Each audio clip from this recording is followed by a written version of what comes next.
Well, hello. It is Good Friday, and this evening we're going to be streaming online our Good Friday service, and we'll be having communion.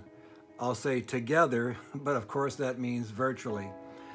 We've said ahead of time to not worry about the particular elements you'll be using for communion, for the cup and for the bread. Whatever you have in your home will be fine. The Lord won't mind.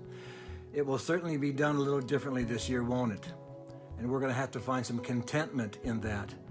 As I said last week and quoted from Philippians chapter 4, where the Apostle Paul said that he was learning the secret of being content. And we're learning, and we're finding it's a secret. We have to meditate and trust in God's Word and allow His Spirit to reveal those things within us and around us where we can find contentment. You know, traditions can be great, but traditions can also be stifling.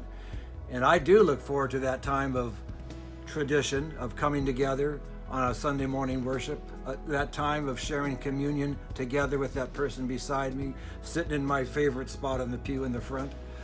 But communion is not about those favorite things that we embrace for ourselves. So when we partake this evening of communion, let's remind ourselves that it's okay to be a little sad, in fact.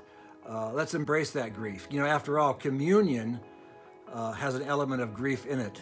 It should. We should be thinking about the part that we played in the crucifixion of Christ and have grief for that. It was our sin that took him to the cross.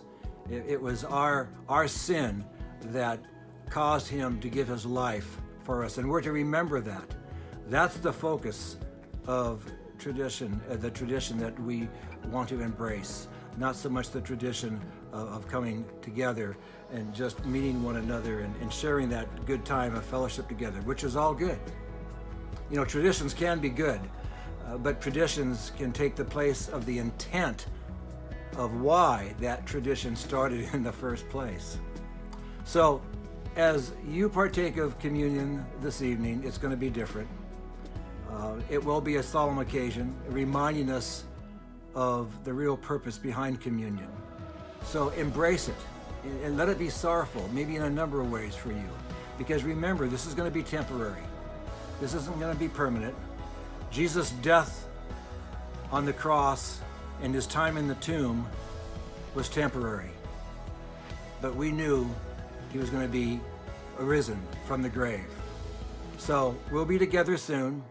It's down the road a ways, but this is temporary.